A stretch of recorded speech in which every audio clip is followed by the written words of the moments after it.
বন্ধুরা, তোমরা new cartoon চ্যানেলটিকে সাবস্ক্রাইব করে দাও আর পাশে থাকা লাইক বাটনটিকেও প্রেস করে দেবে। সেই সঙ্গে ভিডিওটিকে শেয়ার করতেও যেন ভুলো না। আর দেখতে থাকো নিউ কার্টুন চ্যানেলের মজার ভিডিওগুলো। গ্রামে একেবারে শেষ প্রান্তে একটা পুরানো ভাঙাচোরা বাংলো দাঁড়িয়েছিল। সবাই সেই বাড়িটাকে বলতো কালা সাহেবের ভূত বাংলো। সন্ধ্যা নামলেই কেউ সেই রাস্তা দিয়ে যেত না। একদিন গ্রামের 5 জন যুবক ঠিক করলো ওরা সেই বাংলোতে রাত কাটাবে। ওদের নাম রাহুল, বাপন, সুমন, পলাশ আর মিঠুন। চায়ের দোকানে বসে সবাই গল্প করছিল। শোন, তোরা কি ভূত বিশ্বাস করিস? না রে, এসব গ্রামের লোকের বানানো গল্প। কিন্তু সবাই তো বলে ওই বাংলোতে রাতে আলো জ্বলে আর শোনা যায় কেউ কাঁদে। চল না তাহলে আজ রাতেই গিয়ে দেখে আসি। সবাই চুপ করে গেল। তারপর হঠাৎ, ঠিক আছে, আজ রাতেই যাব। ওরা যখন বেরোচ্ছিল তখন দোকানে বসে থাকা হরি কাকা ডাক দিল, কোথায় যাচ্ছিস রে তোরা? ওই কালা সাহেবের বাংলোতে। হরি কাকা মুখ শুকিয়ে গেল। যাস না বাবা, ওখানে কেউ গেলে ফেরে না। কাকা, এসব পুরনো কথা। আমি নিজের চোখে দেখেছি। সবাই থেমে গেল। কি দেখেছিলেন কাকা? একবার আমি আর আমার বন্ধু গেছিলাম। আমার বন্ধু ফিরেছিল, কিন্তু সে আর কথা বলতে পারতো না। সবাই চুপ, কিন্তু সাহস দেখিয়ে। আমরা যাবই। রাত 9টা বাজে। আকাশে আঁধার চাঁদ, চারদিকে ঝিঝি পোকার শব্দ। 5 জন টর্চ নিয়ে বাংলোর দিকে হাঁটছে।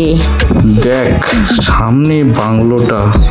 দূর থেকে দেখা যাচ্ছে ভাঙা বারান্দা, জং ধরা দরজা, ভাঙা জানালা। হাওয়ায় দরজা দুলছে, কিরকির শব্দ।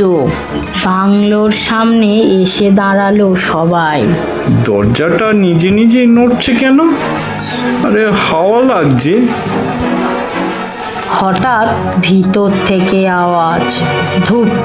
সবাই চমকে উঠল। কে আছে? কেউ উত্তর নেই। রাহুল ধীরে ধীরে দরজা ঠেলে খুলল। দরজা খুলতেই একটা ঠান্ডা বাতাস পেরিয়ে এলো। এত ঠান্ডা কেন ভিতরে? পুরনো বাড়ি তো।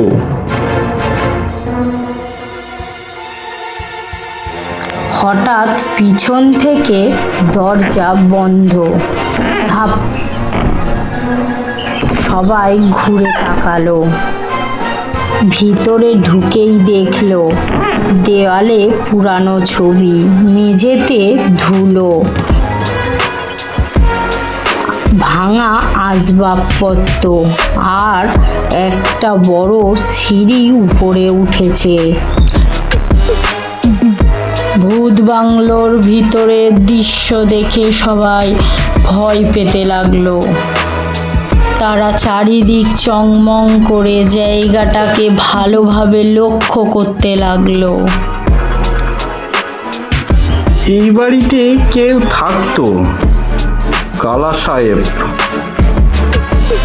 সে কোথায় গেছে? ঠিক তখনই উপরের পায়ের শব্দ, টুপ টুপ টুপ। সবাই একসাথে তাকালো। শুনলি? হ্যাঁ, চল উপরে যাই। সবাই ধীরে ধীরে সিঁড়ি বেয়ে উঠে। হঠাৎ সুমন পিছনে তাকিয়ে চিৎকার করে উঠল, ওই দেখ! সবাই ঘুরে তাকালো, দেখলো নিচের দেয়ালে একটা ছায়া দাঁড়িয়ে আছে, কিন্তু সেইখানে কেউ নেই।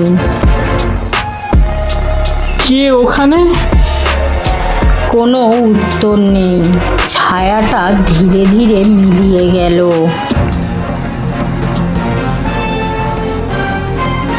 আমি বলেছিলাম না এখানে কিছু আছে। শান্ত থাক। ওপরে একটা বড় দরজা। দরজাটা আধ খোলা। ভিতর থেকে আলো বেরোচ্ছে। সবাই অবাক। এখানে আলো জ্বলছে কেন? কেউ আছে। রাহুল দরজা ঠেলে খুলল।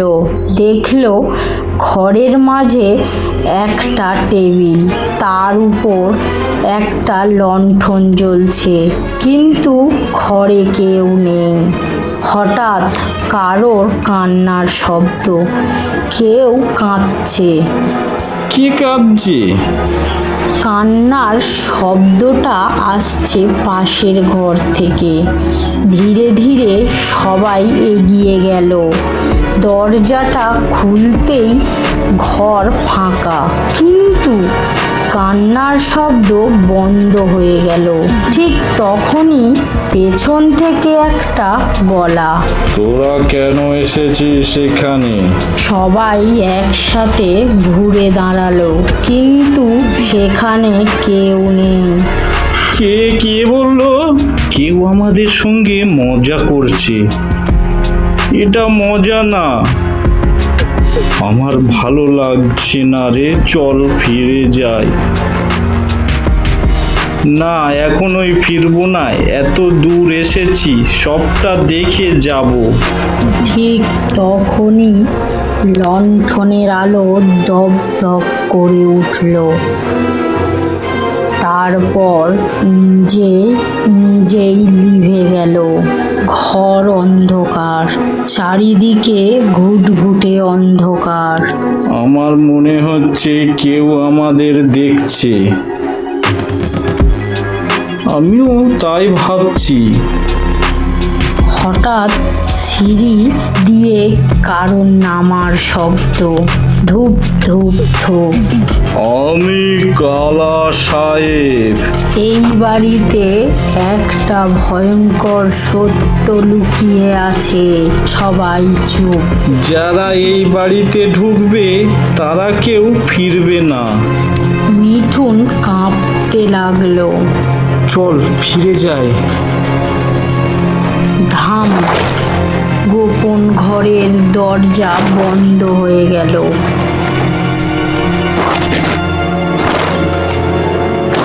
ঘরের কোণে একটা ছায়া দেখা গেল। ধীরে ধীরে বড় হতে লাগলো। তারপর একটা লম্বা মানুষ দাঁড়িয়ে গেল।